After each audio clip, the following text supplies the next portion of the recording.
This episode of the ResortLoop.com podcast is brought to you by Joffrey's Coffee and Tea Company. Joffrey's is proud to be the official specialty coffee of Disney. Enjoy drinks and pastries at Joffrey's kiosks throughout the parks and check out the Disney Specialty Coffee Collection only at Joffreys.com. Please stand clear of the doors. Por favor, manténganse alejado de las puertas. As you board, please move across your car to make room for everyone.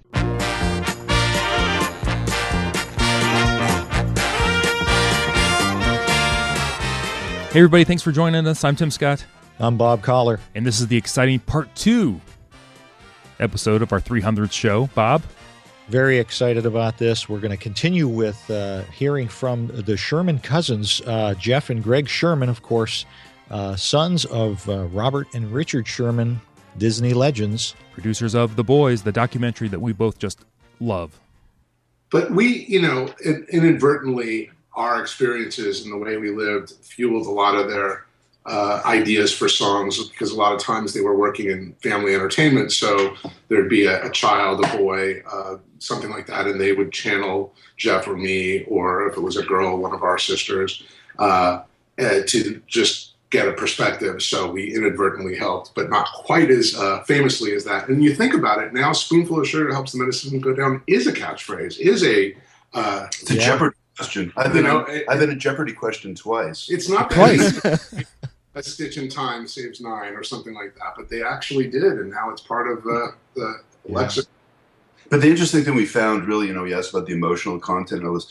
When Greg and I were doing this, it was sort of like a beautiful mind. We had this wall of cards of all this stuff we'd shot, different topics, their early career, their this, their that. And so it was all up on the wall, and we were trying to figure out, how is this all going to come together? And one day I remember looking at the thing, and it was like, it kind of came out at me. I went, oh my God, I just realized this song was written when their parents were dying. This was when they went to work at Disney. They wrote, let's get together. They were hired as songwriters at Disney. Let's get together. We'd make a really great team. All this stuff. And that became sort of the clue for us as to how to weave the whole story, which was their lives, their lives are reflected in these songs that everybody knows. And you just don't know it until you know more about them. Growing up, when did you realize, because you're going to school, you're doing the kid thing, that your parents are the Sherman Brothers? Do you have like an epiphany? Do other kids say, your parents are kind of a big deal? Well, my experience was, my dad brought the Oscars the day after they won the Oscars on television for Poppins. But my dad, as I mentioned, he was sort of a bohemian and sort of really down to earth. He was not a Hollywood guy. He happened to have some Hollywood friends, but he had friends who weren't, and he just wasn't like that too much. So I kind of went, okay, well, it's my dad's job. And, then you go through that period where you're teased because your dad writes kiddie songs, But there was a moment for me where I remember this came into play. They'd won the Oscars, and there's a picture of me at the Hollywood Bowl. It was my sister Tracy, my sister Lori, Dick, and my dad. And there was a daytime concert of music, and there was a section they were doing of Disney songs. So we're sitting in this box, and they're taking these publicity pictures of us and stuff, and I don't think too much about it. And just because my dad was that way, he just didn't make a big deal about it. And then during the concert, they played the song, a bunch of the songs from Poppins. And the concert wasn't over, but the conductor said, and the two gentlemen who wrote those songs that you love are here today. And my dad and uncle stood up, and it was the end of the concert.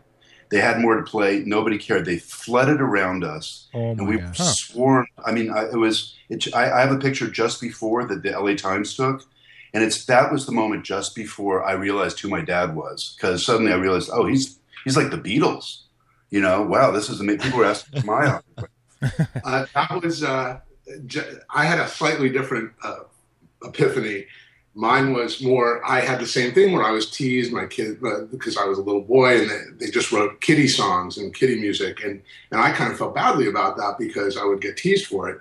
And again, we grew up in a society in our hometown where everybody had a famous dad or something or whatever. So it wasn't that outstanding, at least in my mind, as a 8, 9, whatever year old, until Ringo Starr recorded "You're 16, You're Beautiful in Your Mind," and it became the #1 rock and roll song in the country, and it was the #1, and it was like suddenly now they're writing rock and roll, now they're now this is big, and of course it was a reboot of something Johnny Burnett had done in 1961, but now it was relevant again, and a Beatle had recorded it, so suddenly I felt pretty good, and it was like, yes, and that was my ridiculous 9-year-old epiphany of, yes, my dad is actually cool and writes. Awesome.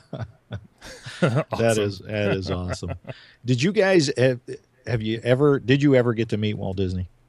We both did, only Jeff in a much more meaningful way. We have a few years between us, so mine was much less significant. I can tell you, I went to my dad's office one day, and my dad introduced me to Walt, and Walt and I held hands, and I held his finger, actually went up the elevator. He took me to his office. He plopped me on his desk and showed me all his fantastic little things on the desk that I got to play with while my dad went to work. And I said something to him like, "So this is where you work for my dad?" And he laughed, and my dad did not laugh at that.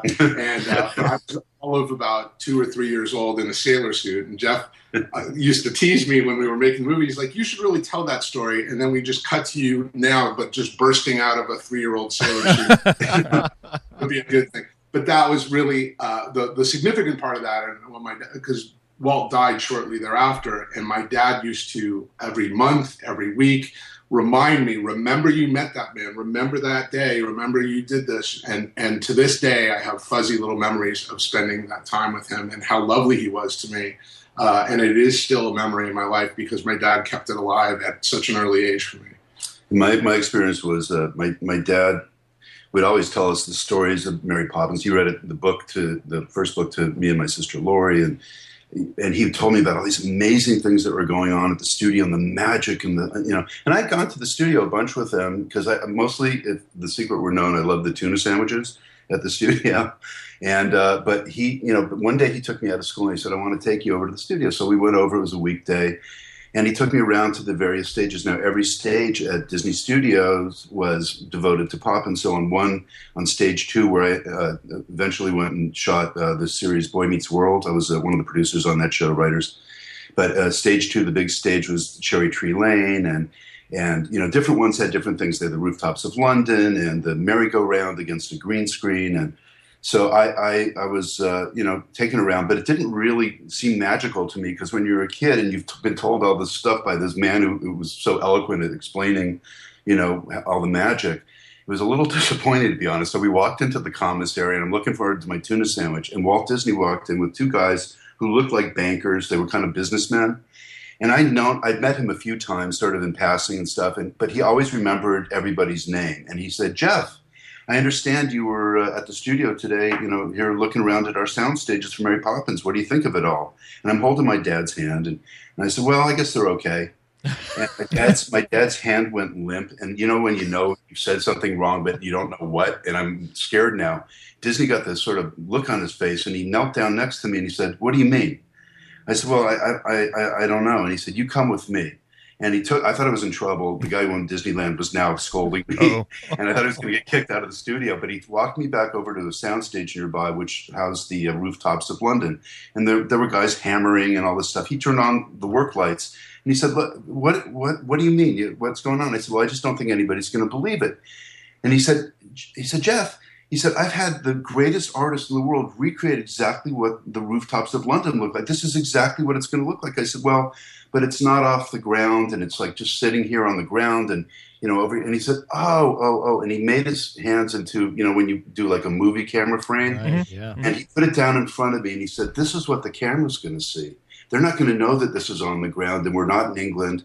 They're not going to know that. That's called movie magic, and you can never tell your friends." And then he took me back to lunch, and I think my dad was having a scotch. I'll bet he was.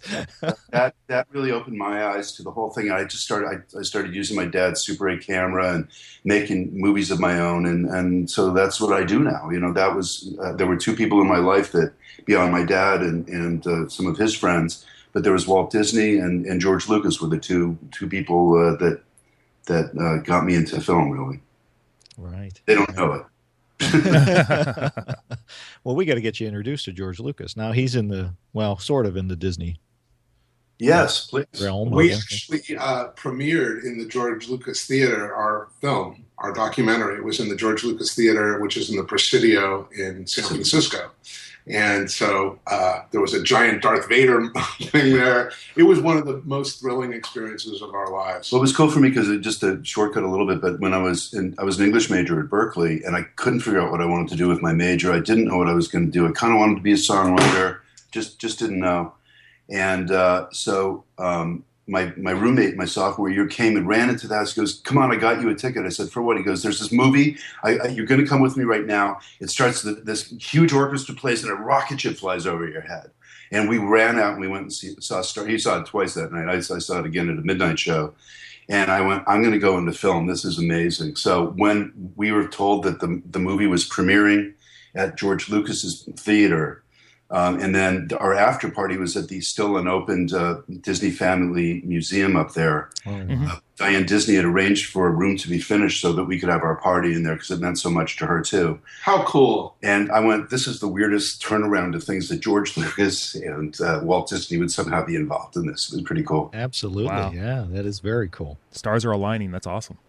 Yeah, it happens. There's something going on. We'll all figure it out one day. Exactly. There's these coincidences that aren't coincidences, but I don't know what that is yet. Me either. Now, I don't know when the pre-production started, but were either of your fathers involved in anything with Saving Mr. Banks? Well, yes. Jeff and I had some ideas of doing other things, and so did Disney. Ben Stiller was one of our exec producers, and he very much wanted to play my Uncle Bob, and he wanted his good friend Robert Downey to play my dad, and Disney was all about doing that. And but before that, Nathan Lane and Matthew Broderick had both expressed interest in playing them on Broadway, and so Jeff and I were trying to see if that could fly, and we were developing something for that. But those projects were scuttled because of a variety of reasons. The people that were handling the theatrical production caught wind that it wasn't going to fly, and they had a blacklisted script because it showed the likeness of Walt Disney. And they thought if they made Walt's relationship to the Sherman Brothers the spine of the movie, that they'd have a really good shot at selling it because there was an appetite now for showing Walt Disney. So the writer of Saving Mr. Banks called up my dad and got a lot of those scenes that are between the Sherman Brothers and Walt and the Sherman Brothers and Pamela Travers to be a consultant and all that. And so he was front and center as a consultant. And they used our film also that nobody really knew that story of really the evolution of Poppins, the core of Saving Mr. Banks. And so they used our film, that section, as sort of research for them and killed our movie. Oh, no. Wow. It's all right. It's Hollywood. It happens. Did the movie Saving Mr. Banks, did that bring renewed attention to your dad's music and all of that? I'm sure it did. Most people think that Walt Disney either made up the songs or Dick Van Dyke and Julie Andrews did. I mean, that's just what people think. They don't, there are certain songwriters, Elton John and Marvin Hamlish and different people like that. They get their names out there, but our dads were very humble about it, and they always felt the work spoke for itself. So consequently, nobody really knew they were connected. So there was that between our movie and Saving Mr. Banks. People found out that these two guys, these two brothers had written these songs. And I wish that the movie had dealt more with the reality of what happened in real life, because it was a much more compelling story. But for the sake of telling a biopic, whatever, they sort of telescoped a few things and stuff, but it did bring renewed attention to them. And yet to this day, I can go on It's a Small World ride, which I've done since I was a little kid, and sit there, and there's a couple of people that sit above you that release the boat into the water. And I ask, "Excuse me, do you know who wrote this song?" And I get everything from the Wright brothers to I'm not making this up. Never once in all the years, no matter which park I'm at in Disney World or Disneyland, the people that actually work and listen to that song all day long have no idea who wrote it. So, yes, it might have done some wonderful things for people that connected the Sherman Brothers to their music, Saving Mr. Banks, but they still don't know who wrote It's a Small World on the Ride. Well, they had an unusual career because I think it was just their feeling about it. They never had an agent. You know, they had a manager who was, you know, basically fielding calls for them, but they weren't, you know, typical Hollywood aggressive songwriters. They were artists, and people found that they were very successful. It doesn't happen a whole lot, you know. Right. So working for Walt Disney. They were just happy to be working for Walt Disney. They loved it, and they loved Walt. They loved the organization. And after Walt died, as we said in the movie, you know, they were such sort of favorite guys over there that there was a backlash at them for a little while at the studio, and they went off and did other projects. But then were welcomed back by the Dick Cook regime, I think, and around there. And they did a bunch of stuff. They did the Tigger movie. They started writing songs for the parks again. And so that was nice. You know, they were appreciated. And, you know, this really woke up the studio again and gave them a lot of respect within the studio as well, too. Did in your production for the movie, did Disney give you access to the archives? Do the Sherman Brothers have their own, like, annex in the Disney archives? Well, I don't know if they have their own annex, but I got to tell you, they were so good to us at the Disney studios in terms of allowing us access to pretty much whatever we needed and wanted. It was a blessing and a curse because there's such an overwhelming output of material, and we had to synthesize and process all of it and figure out what songs and what stories and what photos and what clips actually tell a narrative that we can do in 90 minutes. They had a 60-year career. We had to boil it down and tell a story. 500 songs released and 35 movies. We watched everything, listened to everything. We listened to the entire Painful Mrs. Travers tapes, which are just painful to listen to. Oh, wow. We used it in our film, but they used it again in Saving Mr. Banks at the end of the end credits. Right. It's the most painful thing to sit through because you just sit there and they're just biting their tongues. They just want this woman to give them permission. Right. And she's so abusive, it's horrible. They made her very nice in the movie comparatively. Right. Yeah. I mean, you just said 500 songs, over 500 songs. You have to hear their music just about everywhere you go. What's that feel like when you hear one of your dad's songs or even your grandfather's songs for that matter? I'll tell you, I had an experience this week, the most recent episode of Criminal Minds. There was some detestable, murdering, horrible person, and at the very end credits of Criminal Minds, Hushabye Mountain from Chitty Chitty Bang Bang. Oh, wow. And it's always flattering. It's always lovely. I think that it's fascinating with the output that they did. That Hushabye Mountain was written in 1967, but here in 2015, 2016, they decided to put that particular piece of music at the end of this thing. Regardless of the subject matter, it just shows you the kind of lasting and beautiful output that they did, that it just goes on forever. Right. And that's how I feel like there are certain things that are written in a time capsule and you're saying that's a 50s song or a 60s song. Their songs, a lot of their songs are timeless. Mm-hmm. And absolutely, when I hear something like that and see something like that and I see how they're still kept alive in the zeitgeist of popular culture, it allows me to sort of take in just the kind of output that they really gave the world. Yeah, the other thing is too, it's part of the zeitgeist. There's something for me, I guess, especially since my dad's now gone. I feel like he really does live on when I hear the songs. And my grandfather, I was very close with my grandfather. He taught me how to play piano, and I even named my older son Alex after him. It's Alex Robert Sherman. He got the best of all, and I guess that's why he's writing songs now. But when I hear those, and I hear "Feed the Birds," or I hear, some of the lovely messages that they wrote together, and particularly for me, I hear my dad speaking, and it was how he spoke in regular life, and his philosophies and all that, and he still touches people and he still communicates. And what's wonderful is they really wrote it, as Gregg said, it's timeless because it's just very simple and true. And it's not of any specific time or any specific place, but it's the It's the human experience that they were so great at finding a way of not only just lyrically doing it, but with Dick's music, weaving it and making it part of something that stays with you even after you listen to the song. Absolutely. Absolutely. There's a moment in our documentary where my Uncle Bob says, we didn't write kiddie songs. We wrote songs for kids. And what's true about that is they never talked down to children. They spoke to them, and I think that's true of how they talk to us as their parent. They didn't talk down to us. They assumed that we had a mind and a thought process, and they gave us credit for understanding these things.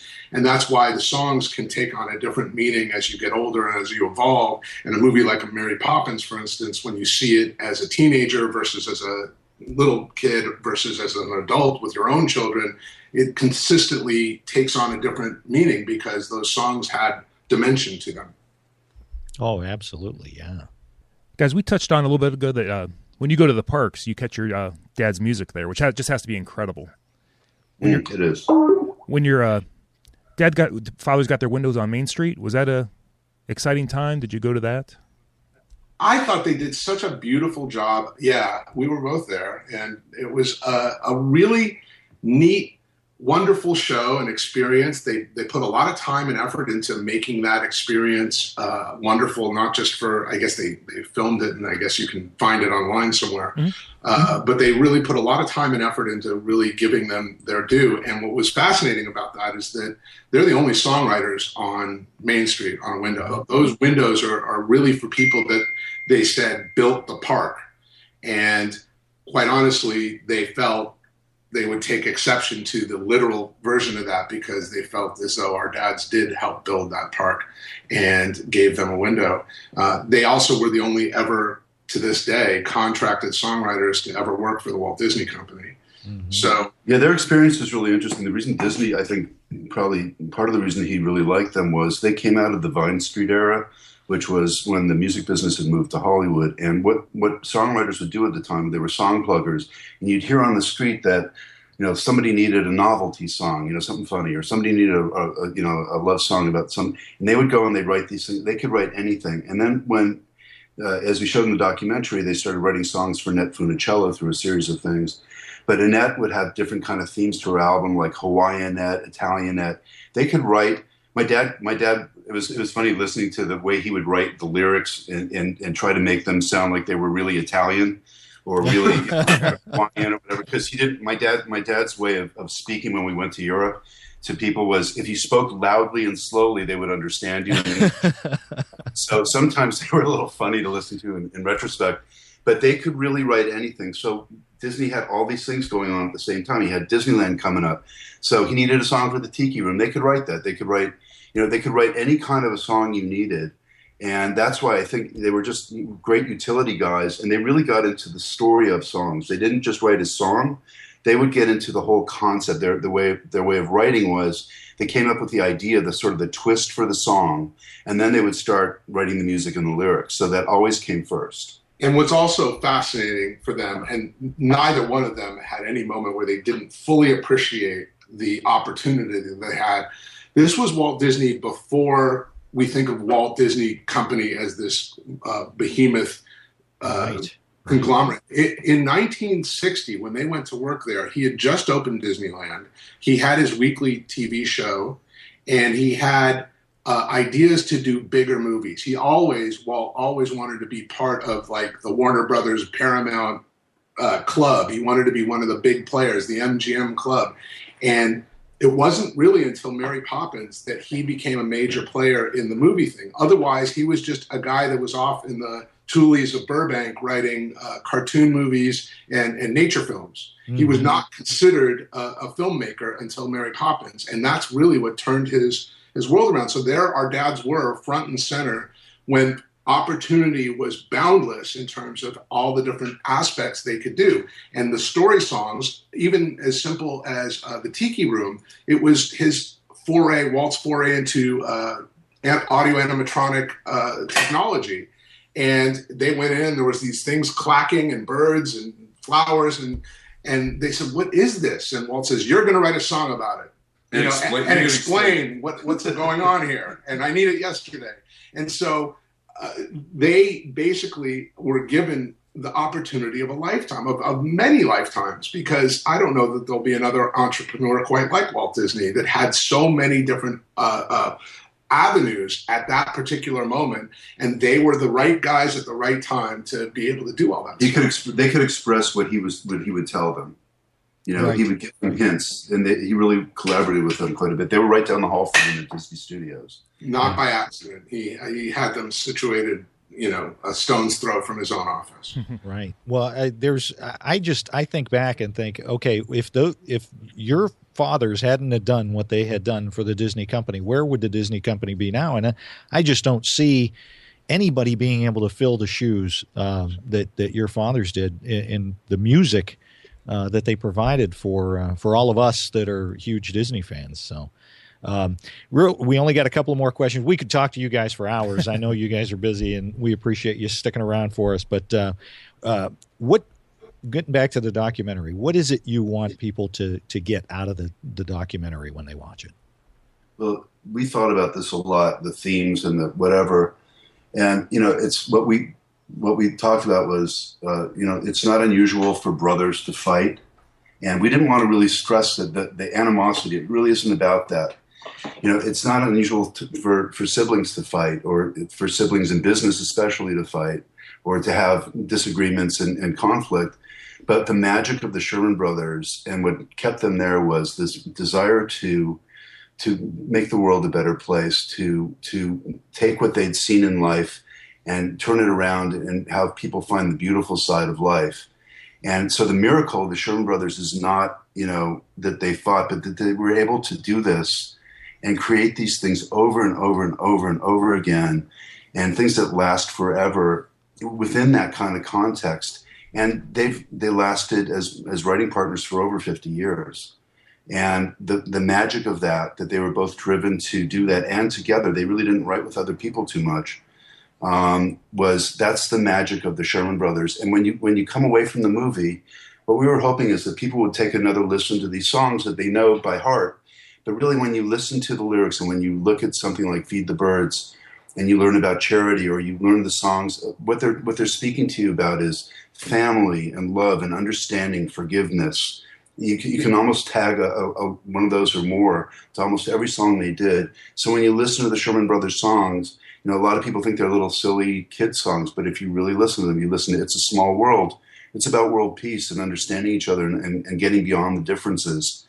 And, those messages are timeless, especially in these times where there's so much prejudice and hate and distrust. If people listen to these songs and really took them to heart, which we hope they will when they see the movie, and understand our dads and understand the souls that kind of brought these forward, that's what we hope people take away. That's wonderful. That's beautiful. All right, guys, we got to ask, because they only have a couple songs, but we have to ask, what is your single favorite Sherman Brothers song? Go ahead, Greg.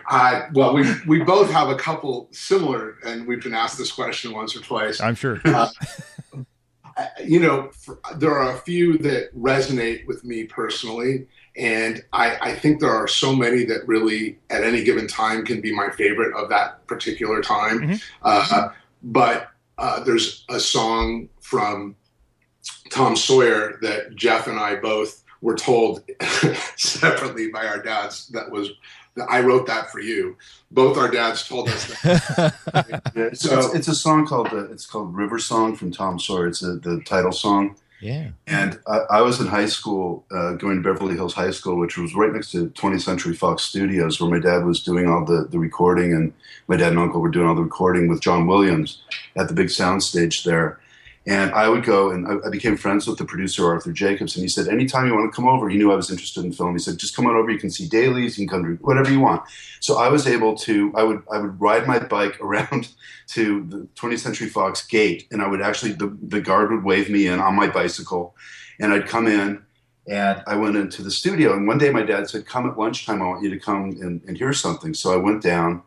And of course, John Williams is conducting 120 musicians, the best musicians in Hollywood, and they're scoring River Song. And so they do that. And then Charlie Pride, the country singer, comes in, and Charlie sang the lyrics, and it's about watching a boy growing to a man. And at the time, I was applying to colleges, and I was about to leave home, and so it was interesting. Arthur Jacobs gave me a Tom Sawyer shirt. He just had them made, and I put one on.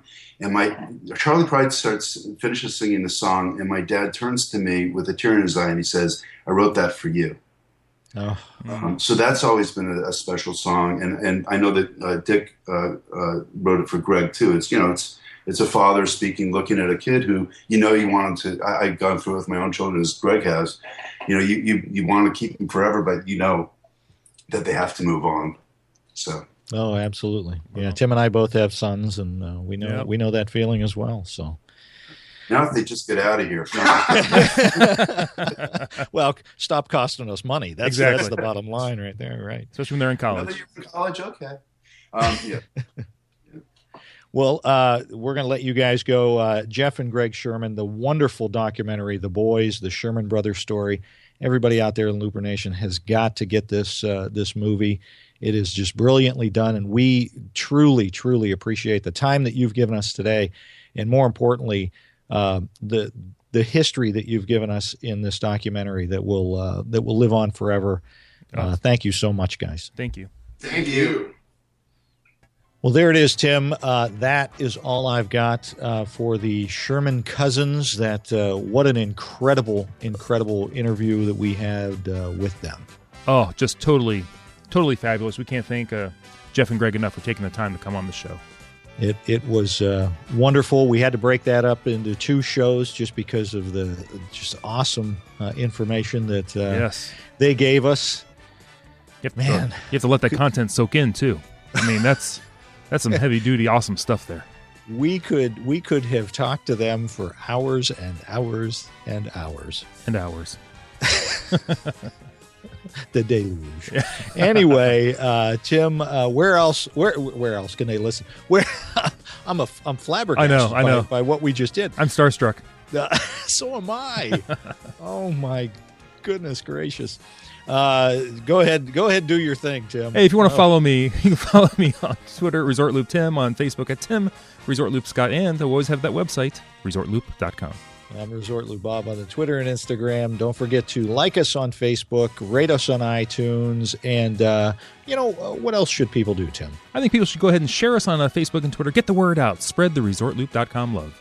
That's right. Let's build Looper Nation. Build it up, everybody. This has been the Gateway to the Magic. See you, everybody.